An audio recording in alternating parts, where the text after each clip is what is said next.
Oke ya, saya lanjutkan supaya nggak habis lagi waktunya. Nah, jadi saya lanjutkan untuk ini. Jadi ceritanya ada yang namanya Helen, dia punya uang 300.000 dolar, di mana dia memiliki dua pilihan, apakah uangnya itu mau digunakan untuk membeli pabrik roti, di mana ketika dia membeli pabrik roti berarti dia masih dalam posisi gambling, apakah dia mendapatkan keuntungan ataukah dia akan mengalami kerugian ketika dia melakukan proses produksi. Nah, kemudian pilihan yang kedua adalah Helen ini meletakkan uangnya di bank di mana dia punya penghasilan yang pasti dari bunganya, yaitu adalah sebesar 5%. Sehingga dia per tahun dia akan mendapatkan 15.000 dolar per tahun. Nah, akhirnya keputusannya Helen adalah dia membeli roti. Nah, ketika dia membeli roti, dia punya uang 300.000 dolar. Uangnya dibuat untuk membeli roti, dia uang ini tadi dikasih ke orang. Nah, makanya itu yang dinamakan dengan biaya eksplisit. Jadi benar-benar dia mengeluarkan uang itu untuk membeli sesuatu. Nah, tapi ada yang namanya biaya implisit. Kalau biaya eksplisit itu adalah kita melihatnya dari sisi akuntansi. Sedangkan kalau biaya implisit kita melihatnya dari sisi ekonomi, di mana ekonomi itu ada namanya biaya opportunity, kemudian ada biaya tenaga dan biaya waktu. Jadi kalau kalian sering ngobrol sama dosen-dosen ekonomi, itu pasti yang dilihat itu bukan hanya sekedar angka, bukan hanya sekedar uang, tetapi juga apakah secara tenaga pengorbanan yang dilakukan itu sepadan atau tidak, waktunya sepadan atau tidak. Nah, itu yang dinamakan dengan biaya implisit. Nah, ketika Helen ini kalau tadi dia memutuskan membeli pabrik roti itu berarti dia biaya implisit karena dia benar-benar ngasih uang itu ke orang, tapi kalau biaya implisit adalah biaya kesempatan ini tadi. Kesempatan itu ketika dia memberikan uang itu ke bank, dia akan mendapatkan bunga 5%. Nah, tapi sebenarnya bunga 5% ini kan belum dia dapat. Tapi dia punya peluang untuk bisa mendapatkan 5% ini tadi. Yaitu yang dinamakan dengan biaya implisit gitu loh. Jadi biaya yang akan dia korbankan, biaya peluang ini tadi. Itu yang dinamakan dengan biaya implisit. Nah, biaya peluang ini yang dinamakan dengan opportunity cost. Makanya di sini opportunity cost itu adalah selisih biaya produksi tertinggi terhadap alternatif terbaik yang dikorbankan. Nah, berarti kan di sini ada alternatif terbaik yang dikorbankan. Di sini dia mengorbankan bunga 5% yang tetap yang akan dia dapatkan dengan dia membeli pabrik roti ini tadi dengan ekspektasi bahwa ketika dia melakukan proses produksi dia akan mendapatkan keuntungan yang lebih besar dibandingkan dengan bunga yang dia dapatkan. Nah, makanya untuk menentukan biaya peluang ini, kalian harus tahu kira-kira keuntungan mana yang kira-kira hasil mana yang lebih menguntungkan. Kalau di bank, dia nggak bisa memperbesar bunganya lagi. Tapi ketika dia pabrik roti, maka dia bisa memperluas proses produksinya sehingga bisa mendapatkan laba yang lebih besar. Nah, tapi kan ada kemungkinan dia rugi. Ya, makanya kalau di dalam ekonomi ketika dia ingin mendapatkan keuntungan yang besar, ya dia harus bisa menghadapi resiko yang besar juga. Makanya high risk, high return. Jadi ketika resikonya tinggi, maka keuntungannya pun juga akan tinggi. Nah, makanya ada yang namanya yang bisa dibedakan adalah biaya eksplisit, yaitu biaya yang memang benar-benar tertulis dan bisa terlihat. Ada juga biaya implisit ini tadi.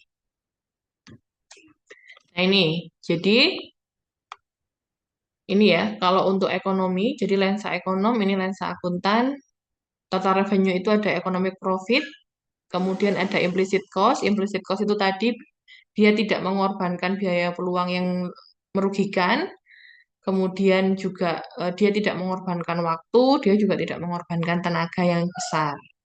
Nah, makanya kalau kalian punya rencana bikin usaha, itu memang harus di mindset dari awal kalau kalian akan memiliki pegawai.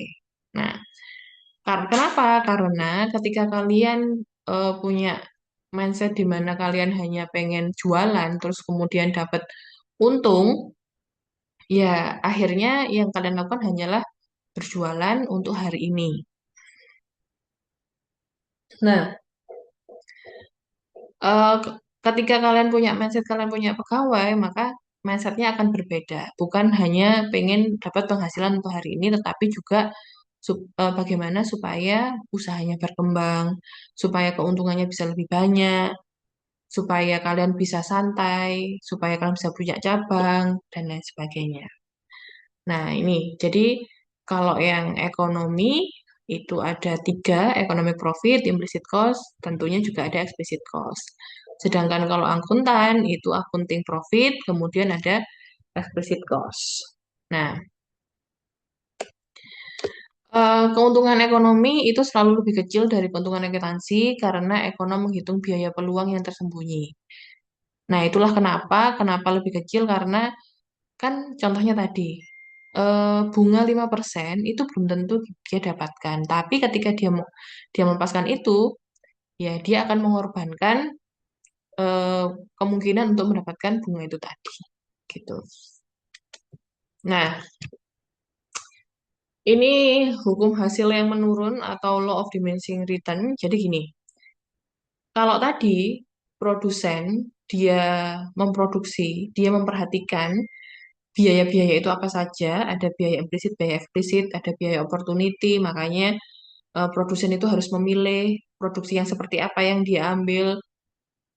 Makanya nanti kalau kalian nanti belajar ekonomi industri atau mungkin ekonomi manajerial akan lebih banyak membahas mengenai bagaimana produsen itu dalam memproduksi dengan berbagai macam pilihan biaya.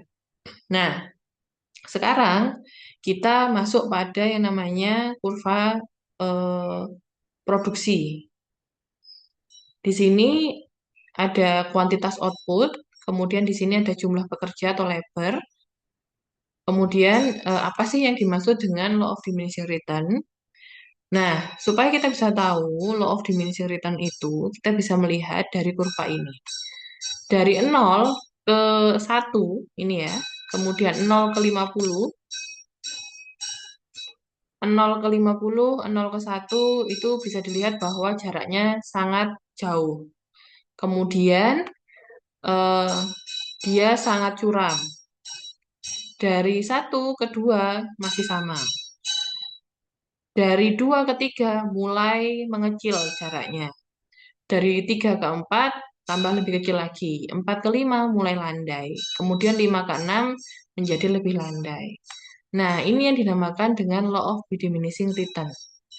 Di mana ketika produsen itu menambah jumlah pekerja, itu bukan berarti bahwa produktivitasnya setiap pekerja akan sama. Nah, mungkin kita sebagai orang awam yang tidak melakukan proses produksi, pasti mikirnya ketika satu tenaga kerja ini dia menghasilkan 50, kemudian dua pekerja harusnya dia menghasilkan 100. Karena kalau satu dia 50, kalau ditambah satu lagi harusnya 50 ditambah 50 yang hasilnya menjadi 100. Tapi ternyata ketika ada pekerja yang kedua, ternyata tambahannya hanya 40, jadinya 90. Kemudian ketika ditambah lagi pekerja yang ketiga, ternyata hasilnya hanya 120. Jadi, law of diminishing return itu adalah ketika satu input atau tenaga kerja terus ditambah, sementara input lainnya, kapitalnya itu tetap. Jadi yang ditambah hanya pekerjanya. Tapi gedungnya nggak ditambah, mesinnya nggak ditambah, bahan-bahannya juga nggak ditambah. Sehingga pekerja ini lama-lama dia akan produktivitasnya akan menurun ketika dia terus ditambah. Nah, makanya kenapa kita perlu tahu law of diminishing return itu adalah untuk memberikan warning kepada produsen kapan sih dia bisa menambah lagi tenaga kerjanya atau dia cukup berhenti di situ saja. Karena kan kalau sudah ini ke sini nambah 40, ini ke sini nambahnya 30, ini ke sini nambahnya 20. Ini ke sini nambahnya cuman 10. Nah,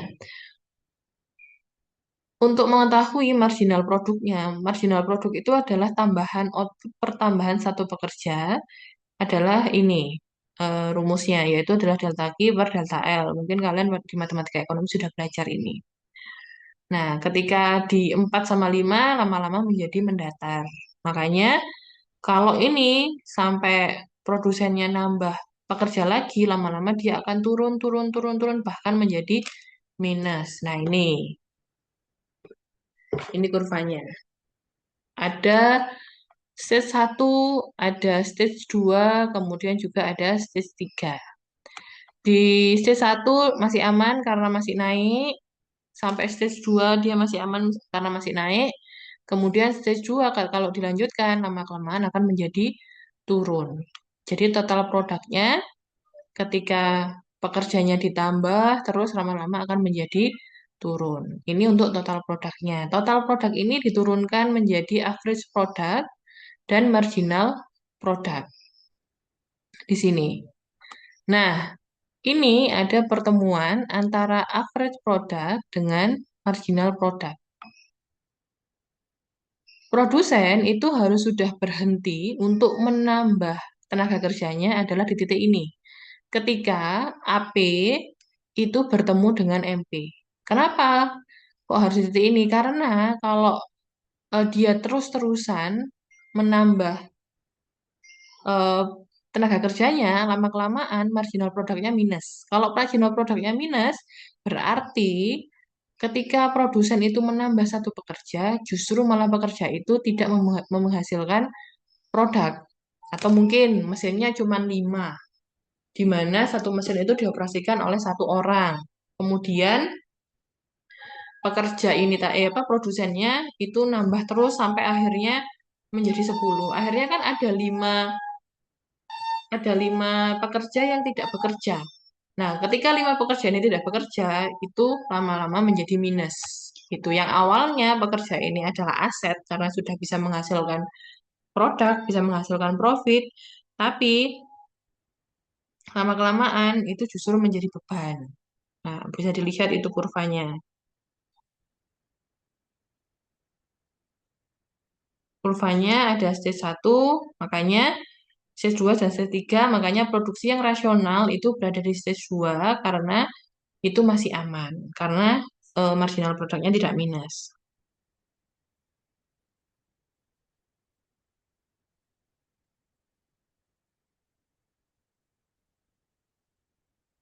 Oke. Kemudian ini adalah jenis-jenis biaya, ada total cost, ada average cost, ada marginal cost. Untuk total cost itu terdiri dari fixed cost. Fixed cost itu adalah biaya yang selalu keluar. Yang fix, yang contohnya adalah sewa gedung. Kemudian kalau gaji karyawannya itu sifatnya bulanan, itu berarti masuknya fixed cost. Beda lagi kalau gaji pekerjanya itu sifatnya adalah borongan, jam-jaman, dan lain sebagainya. Kemudian ada juga yang namanya variable cost. Kalau variable cost itu tergantung dari seberapa banyak produksi. Kalau produksinya banyak, ya berarti variable cost-nya banyak. Tapi kalau produksinya sedikit, maka variable cost-nya sedikit. Nah, untuk total cost itu terdiri dari fixed cost dan variable cost. Nah, kemudian ini ada ya fixed cost ya berarti AFC, AVC sama ATC. Kemudian marginal cost itu adalah delta TC, per delta Q, dan lain sebagainya. Nah, kenapa sih kok produsen itu harus yang dilihat itu adalah marginal cost-nya, bukan average cost-nya? Karena tadi kita bisa melihat ketika ada satu tambahan produsen, satu tambahan labor, kan bisa jadi dia hanya bisa menambah 40. Terus kemudian ketika ditambah lagi 30, ditambah lagi jadi 20, ditambah lagi jadi 10. Berarti kan ketika ada satu pekerja yang masuk, produktivitasnya kan lama-lama menurun. Jadi itu yang dilihat adalah per individunya. Tapi beda lagi ketika kita membahas tentang average cost. Kalau average cost kan tadi ada biaya semuanya ada 150. Kemudian dibagi 5. Berarti tiap orangnya 30. Padahal untuk pekerja yang pertama produktivitasnya itu adalah 50, bukan 30. Makanya itu yang menjadi pertimbangan dari produsen yang dilihat itu adalah marginal cost-nya, bukan average cost-nya. Karena kalau average cost-nya itu dianggap setiap pekerja memiliki produktivitas yang sama. Sedangkan kalau marginal cost, kita bisa melihat ketika ditambah satu pekerja, apakah memiliki produktivitas yang sama atau tidak. Nah, setelah tadi ada kurva C1 dan lain sebagainya, sekarang kita melihat ada yang namanya MC, marginal cost. Kemudian ada yang namanya ATC, kemudian ada yang namanya AVC, kemudian ada yang namanya AFC. Nah, di sini titik efisiennya itu kita yang lihat adalah kurva MC-nya, marginal cost-nya. Ya, kembali lagi yang kita lihat adalah titik marginalnya atau garis marginalnya. Nah, di sini yang paling penting itu adalah MC itu dia memotong kurva eh, AC, kemudian juga dia memotong kurva AVC di sini. Ada AVC, kemudian di sini ada MC. Dipotongnya di mana? Oh, ternyata di sini. Nah, berarti di titik ini itu adalah kuantitas yang paling optimum dan ini adalah biaya yang harus dikeluarkan gitu. Itu adalah titik efisiennya. Oke. Nah, tadi kan kita sudah mengetahui titik efisiennya di di mana adalah titik perpotongan antara MC, AVC sama AC atau bisa biasanya hanya MC sama AVC saja yang dilihat.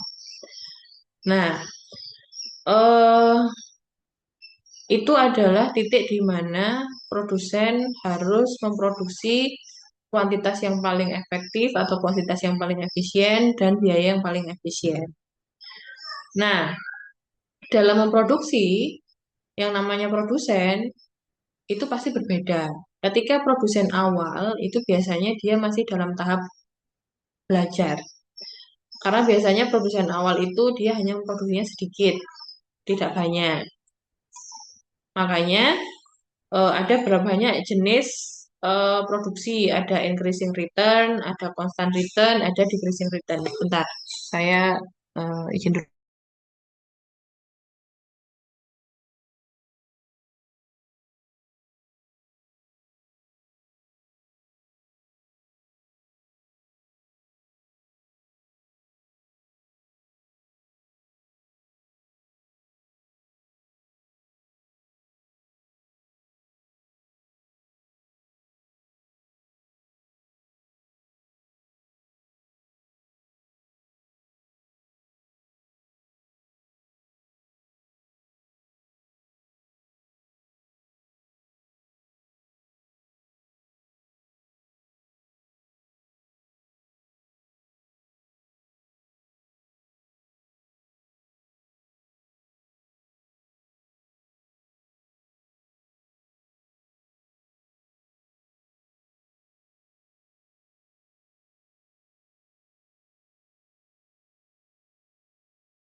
Oke ya.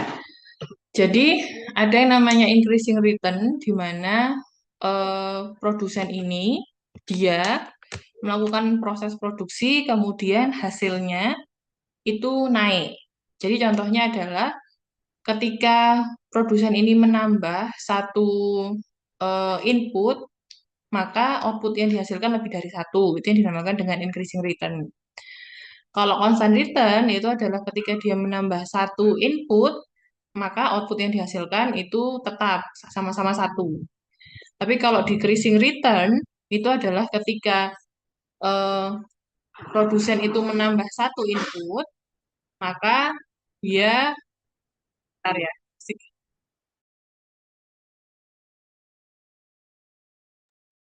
maka hasil yang dihasilkan itu adalah lebih kecil daripada satu.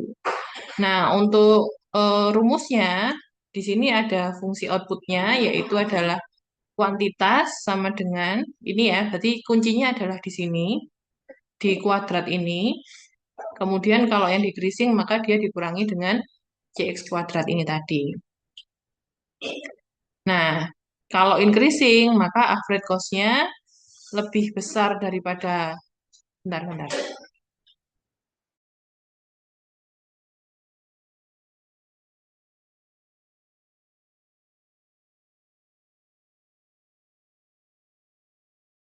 Nah, untuk fungsi biayanya itu bisa dilihat untuk increasingnya itu adalah TC sama dengan alpha plus BQ dan lain sebagainya bisa kalian lihat. Di sini kuncinya adalah kalau hasilnya naik, average cost-nya itu lebih besar daripada average variable cost. Kemudian average variable cost-nya itu lebih besar daripada marginal cost. Sedangkan kalau konstan itu adalah average cost itu lebih besar daripada AVC, AVC-nya sama dengan MC. Nah, kalau yang decreasing return-nya itu kebalikannya, yaitu adalah MC lebih besar daripada AC dan AC lebih besar daripada AVC. Nah, di kondisi ini seharusnya perusahaan itu berada kondisi di mana dia skala ekonomi. Di mana skala ekonomi itu adalah ketika produsen itu dia memproduksi lebih banyak dalam jumlah banyak, seharusnya biaya produksinya adalah lebih turun atau lebih lebih sedikit biaya produksinya. Makanya ada yang namanya skala ekonomi, ada yang namanya disekonomi. Kalau skala ekonomi berarti produsen ini sudah berhasil, biaya produksinya lebih kecil. Tapi kalau disekonomi berarti ketika dia memproduksinya dengan jumlah yang lebih banyak, justru malah biaya produksinya akan lebih tinggi.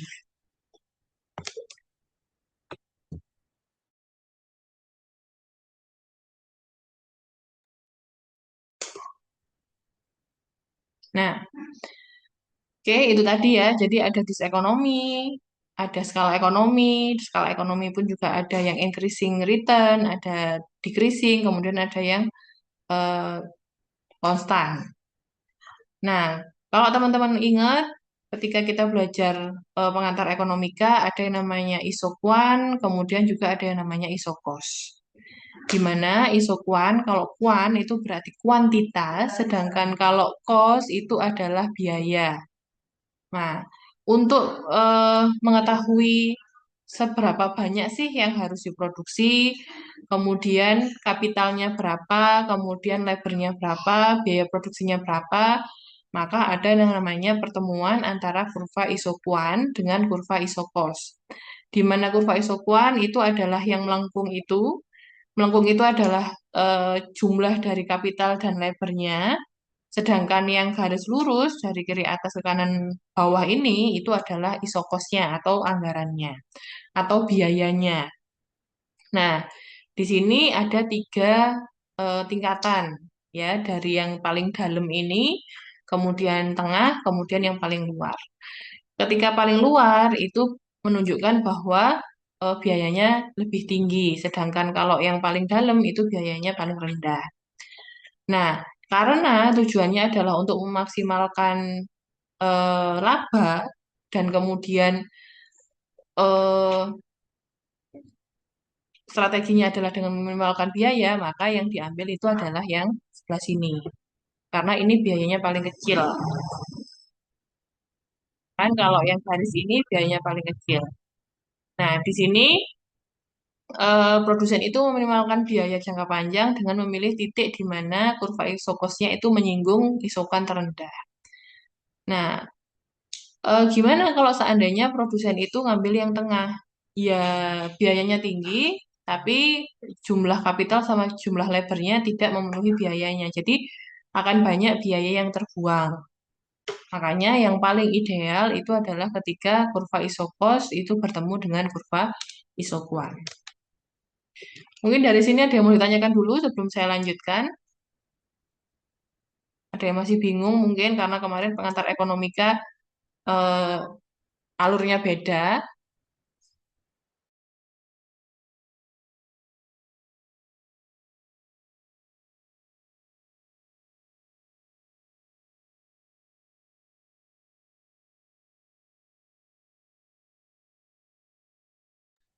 Oke. Nah, kalau nggak ada pertanyaan, saya lanjutkan ya. Ada yang namanya MRTS. Nih, ini berarti yang contohnya. Ada namanya MRTS. MRTS itu adalah eh, marginal return. Bentar-bentar ya.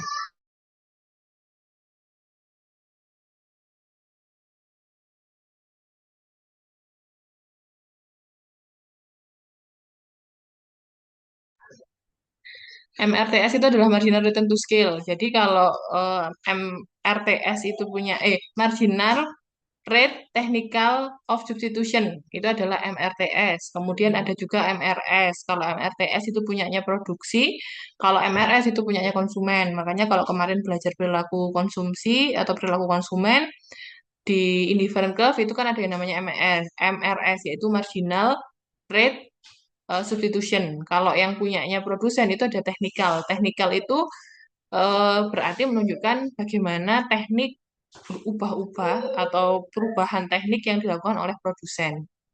Nah, MRTS itu adalah ini. Ada kurva isoquant di sini. Kemudian ini kan menunjukkan nih, ini kan menunjukkan jumlah sebenarnya. Nah, ini kan ada jumlahnya. Nah, ini ada jumlahnya juga. Nah, ketika kapitalnya dinaikkan ke sini, ya, modalnya dinaikkan, maka lebarnya akan turun ke sini. Makanya ini hubungannya negatif. Nah, ini yang dinamakan dengan mana ini? Kok nggak kelihatan ini pennya? Oh ini. Nah, ini yang dinamakan dengan MRTS. Jadi kemiringan ini yang dinamakan dengan MRTS ini. Jadi MRTS itu adalah makanya rumusnya adalah ini tuh delta K per delta L minus delta K per delta L. Dikit lagi kok. Iya. Em, ini yang dinamakan dengan MRS tadi.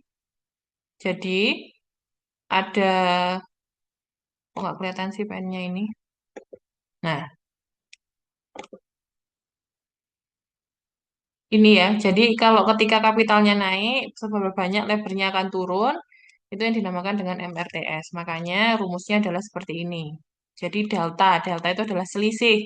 Selisih antara kapital dan selisih antara lebar.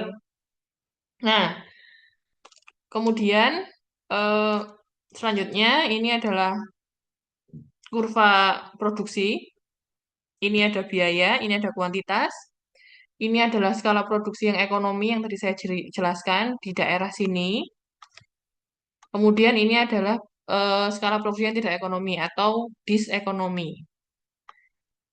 Yang ini adalah kecil-kecil, ini adalah short run-nya.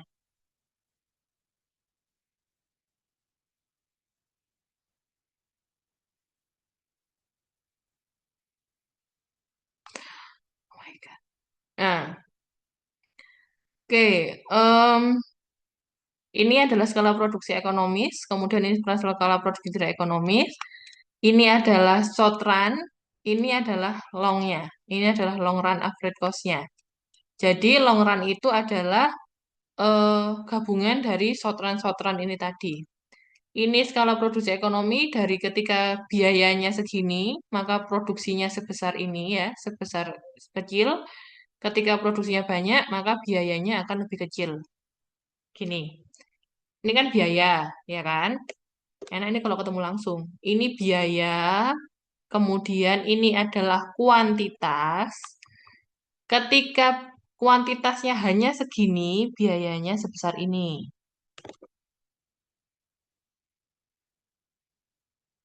Ini biayanya sebesar ini.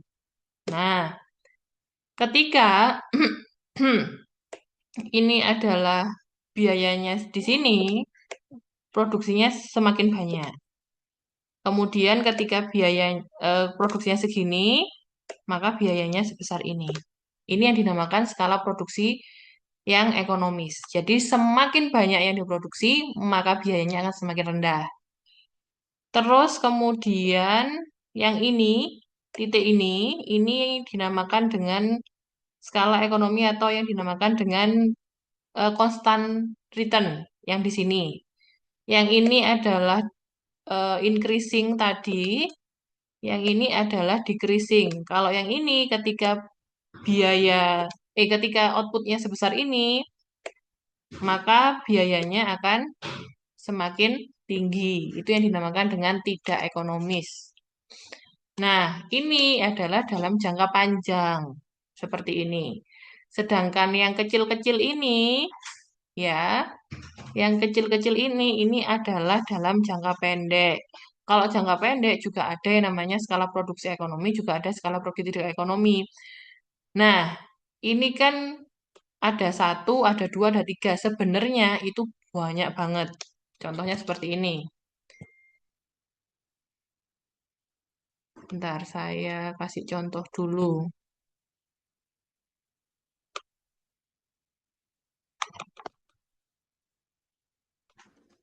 Mm, mm, mm. Nah ya, oh ini.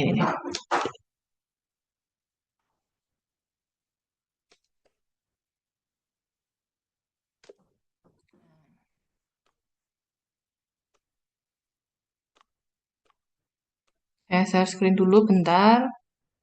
Sebenarnya gambarnya itu gini. Tapi karena saya edit pakai AI, jadinya lebih ramah.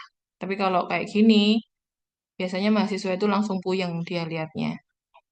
Lihat kurva ini.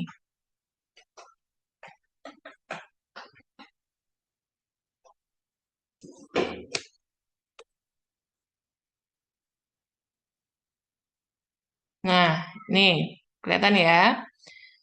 Ini adalah dalam jangka pendek, jadi ada SAC1, SAC2, SAC3, dan lain sebagainya sampai SAC10. Kemudian ini adalah LAC-nya, LAC adalah long average cost-nya, SAC adalah short average cost-nya, LMC itu adalah long marginal cost-nya. Nah, ini kan banyak kombinasi-kombinasi dari biaya produksi dari SAC1 sampai SAC10. Nah, produsen itu tinggal memilih mana yang sekiranya paling efektif dan mana yang sekiranya dia bisa menghasilkan biaya yang rendah, kemudian juga keuntungannya lebih besar gitu. Makanya di sini eh, long run average cost itu menunjukkan biaya rata terendah dari kombinasi input yang digunakan untuk menghasilkan setiap tingkat output tertentu atau yang dinamakan dengan least cost combination. Tuh. Ini sudah, yang tadi juga sudah ada di sana. Sudah ada. Oke, kita lanjutkan tadi yang ini aja.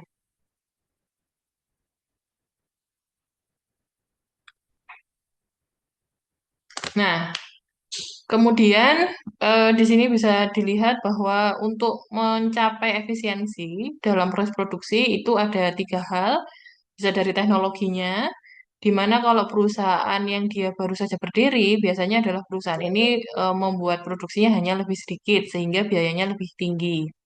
Kemudian dalam proses produksi dia juga masih belum mengetahui bagaimana produksi itu yang lebih efisien. Makanya eh, ketika perusahaan ini akhirnya mencapai pada kondisi di mana dia bisa memproduksi lebih baik, makanya kalau nanti kalian belajar ekonomi industri itu ada yang namanya R&D. Mungkin teman-teman sudah familiar dengan istilah itu, yaitu adalah Research and Development. Nah, tujuannya adalah untuk em, meresearch bagaimana berproduksi itu bisa lebih efisien. Kemudian aspek apa lagi yang bisa menjadi lebih efisien itu adalah manajemen. Jadi kalau semakin banyak alur yang harus dilakukan, prosedur yang harus dilakukan, mulai dari direktur, supervisor, kemudian nanti ada kepala divisi dan lain sebagainya, itu akan membuat produksi itu menjadi tidak efisien.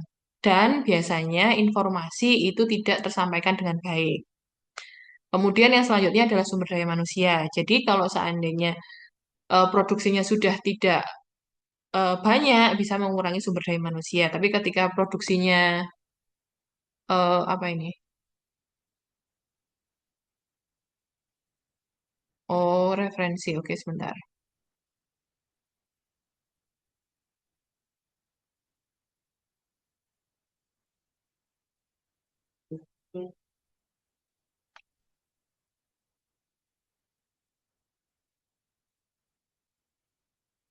Sudah ini?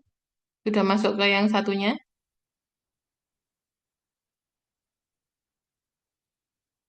Sudah Ibu. Sudah ya.